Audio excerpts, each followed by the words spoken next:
Hello everyone, online class में फिर से आपका स्वागत है। आज हम 10th क्लास का चैप्टर नंबर 10 कर रहे हैं जिसका नाम है व्रत। चलिए समझते हैं। पहले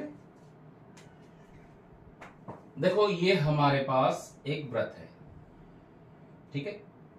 इस व्रत का ये जो है ये केंद्र होता है,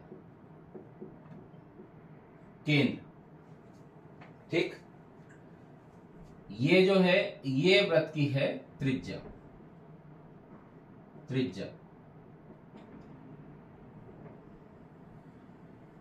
अगर इस केंद्र से मैं सीधा सीधा पूरा मिला दूं उसे, तो ये होता है व्रत का व्यास, ठीक है। देखो, ये बीच वाला हिस्सा है, ये ऐसे बता दूं, सीधा ना करके इसे थोड़ा टेढ़ा बता दूं जिससे आप समझ लो। ये होता है केंद्र, उनसे वाला ये वाला हिस्सा, ठीक है। अगर केंद्र से इसे मिला दूं तो ये त्रिज्या, पूरा मिला दूं तो व्यास।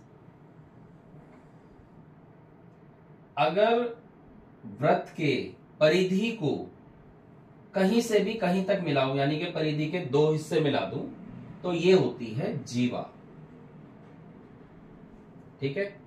ये केंद्र हो गया, केंद्र से परिधि को मिला दूं, ये परिधि हो गई। ये पूरा गोला जो होता है ये होती है परिधि, ठीक है। ये परिधि, ये केंद्र, पूरा मिलाऊं व्यास, और ये व्यास को, जो व्यास भी ऐसे जीवा होती है, सबसे बड़ी जीवा व्यास ही है। तो ये सारे जो हैं ये सारी जीवाएं हैं, ठीक है। उसके बाद व्रत का परिधि का कोई सा भी एक बिंदु लेता हूं, उसे कहते हैं स्पर्श बिंदु। क्या कहते हैं? स्पर्श बिंदु, इस पॉइंट को। और अगर इसको मिलाती हुई कोई रेखा खींच दूं, तो ये रेखा होती है आपकी स्पर्श रेखा, ठीक है। समझ लीजिए ये अच्छी तरह से।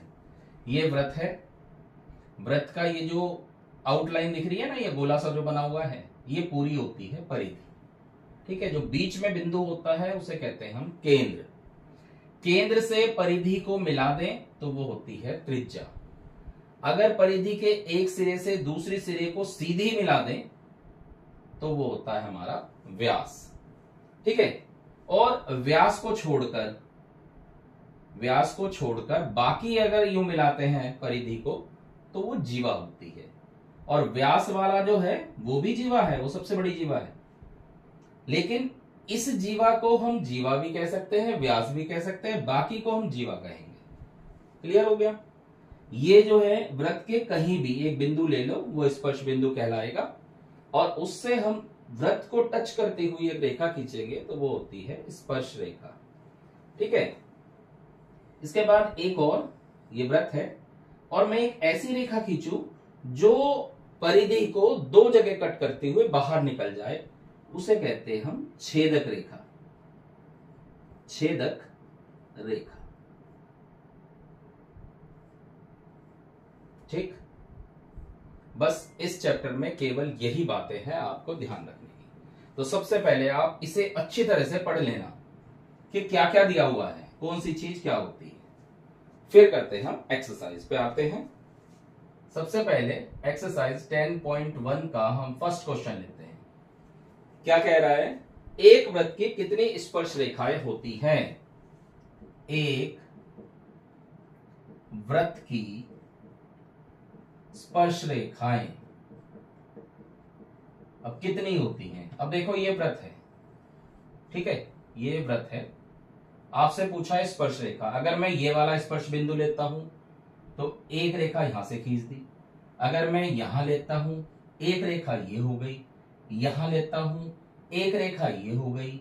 यहां लेता हूं, एक रेखा ये हो गई। यहां लूंगा, यहां लूंगा, यहां लूंगा। इस तरह से पूरे व्रत में अनंत बिंदु होते हैं, और एक बिंदु से एक स्पर्श रेखा खींचती है, तो अनंत बिंदुओं से कितनी होगी? अनंत। तो यही पूछा है इसने कि एक व्रत की स्पर्श रेखा कितनी होती है, तो अनंत या अपरिमित, ठीक है, या असंख्य, कुछ भी कह सकते हैं आप। सेकंड क्वेश्चन पे आते हैं। सेकंड क्वेश्चन में हमें रिक्त स्थान भरने हैं। पहला है किसी वृत्त की स्पर्श रेखा उसे बिंदुओं पर प्रतिच्छेद करती है। देखो ये वृत्त है, स्पर्श रेखा है इस वृत्त की, कितने बिंदु पर टच कर रही है? एक बिंदु पर। तो हम लिखेंगे एक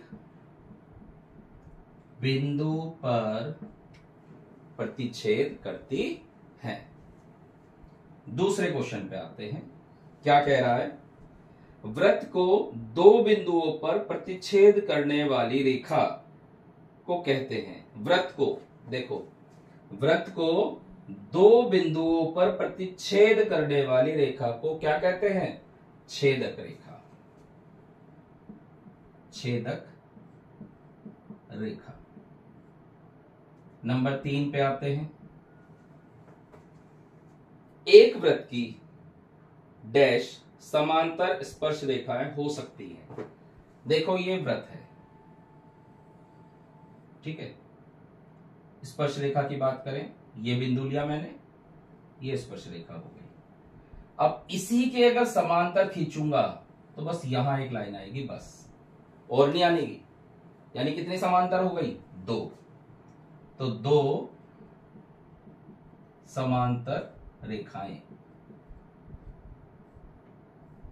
ठीक है। चौथे पे आते हैं। वृत्त तथा उसके स्पर्श रेखा के उभयनिष्ठ बिंदु को कहते हैं। ये वृत्त है, ये स्पर्श रेखा है, दोनों कहां टच कर रहे हैं? इस पॉइंट पर। इस पॉइंट को क्या कहते हैं? तो इसको कहते हैं हम स्पर्श बिंदु। क्या कहते हैं? स्पर्श बिंदु। ये हो गया इसका आंसर। क्लियर? ये क्लियर होगी सारी बातें। अगर आप इसे अच्छी तरह से पढ़ लेंगे तो ये सारी बातें क्लियर हो जाएंगी आपकी। इसके बाद चलते हैं हम क्वेश्चन नंबर 3 पे। ये कह रहा है 5 सेंटीमीटर त्रिज्या वाले वृत्त के बिंदु P पर स्पर्श रेखा PQ। देखो चित्र बना लेते हैं, चित्र से क्लियर हो जाएगी बात। ये हमारे पास एक वृत्त है, 5 सेंटीमीटर त्रिज्या वाले एक वृत्त के बिंदु P पर केंद्र O, ये P, ये स्पर्श रेखा PQ। यदि OQ 12 सेंटीमीटर और ये त्रिज्या हो गई 5 सेंटीमीटर, ठीक है। तो भाई ये हमारे पास 5 सेंटीमीटर की त्रिज्या हो गई, ये हमारे पास 12 सेंटीमीटर लंबी रेखा हो गई। ये पूछा है इसने क्या पूछा है? PQ की लंबाई ज्ञात कीजिए। तो आप ध्यान से देखें, ये एक समकोण त्रिभुज बन गया, क्योंकि केंद्र से अगर हम स्पर्श रेखा को मिलाएं तो वो 90 डिग्री का कोण बनाता है, ध्यान रखना ये।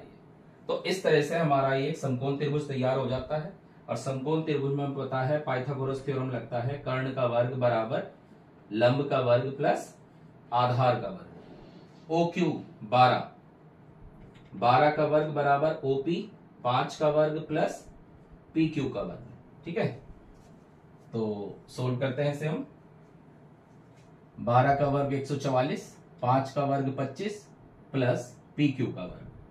25 इधर आके घट जाएगा तो PQ का वर्ग हो गया 144 माइनस 25, यानी PQ का वर्ग बराबर आ गया 119। तो PQ बराबर आ गया 119 का वर्गमूल। और क्योंकि 119 का वर्गमूल खुलता नहीं है तो आप इसे रूप में छोड़ देंगे, क्योंकि ये सेंटीमीटर में दिया हुआ था, तो आपका आंसर सेंटीमीटर में आ जाएगा। क्लियर?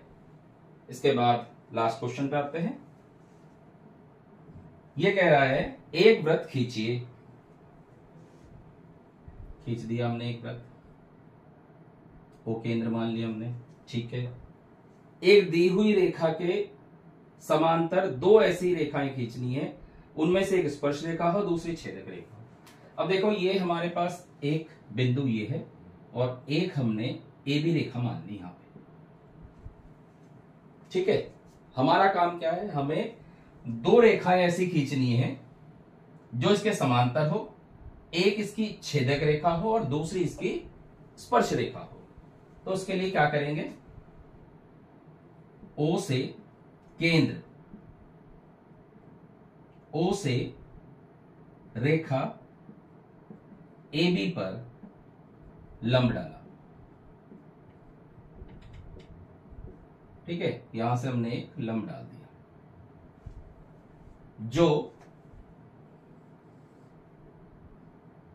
जो AB को C पर तथा वृत्त को D पर काटता है। इसने इसे तो C पर काट दिया, इसे D पर काट दिया। ठीक है, अब AB के समांतर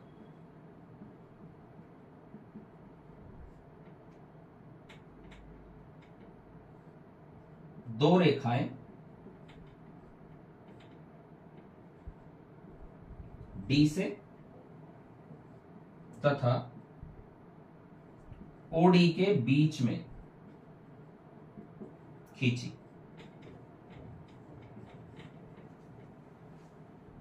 हमने क्या करा, AB के समांतर दो रेखाएं, एक तो रेखा D से खींच दी, D से कौन सी खींची, PQ, तथा OD के बीच में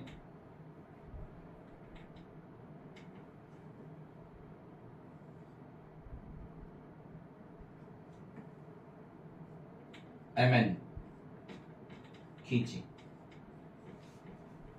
देख लो, ध्यान से समझ लो क्या करा हमने। सबसे पहले हमारे पास एक वृत्त दिया हुआ था O केंद्र का, और वृत्त के बाहर एक रेखा थी AB। उसने कहा इस AB के समांतर हमें दो रेखा ऐसी खींचनी है, एक तो स्पर्श रेखा हो जाए और एक छेदक रेखा हो जाए। हमने क्या करा, सबसे पहले O से एक लंब डाल दिया जो वृत्त को D पर और AB को C पर कट करता है। फिर हमने इस AB के समांतर दो रेखा खींची, एक तो D से होकर जा रही है, दूसरा OD के बीच में जा रही है। जो D से होकर जाएगी वो PQ नाम दे दिया, और जो इनके बीच में जाएगी वो MN नाम दे दिया। इस प्रकार रेखा PQ ये तो स्पर्श रेखा है तथा MN छेदक रेखा। क्लियर? भाई छेदक रेखा वृत्त से होकर जा रही है और PQ जो है वो D पे स्पर्श करती हुई जा रही है। तो क्लियर?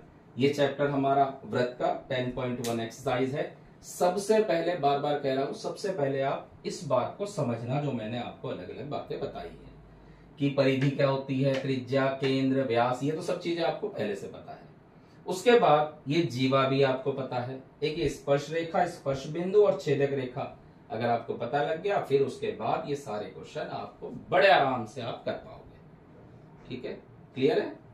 Thank you.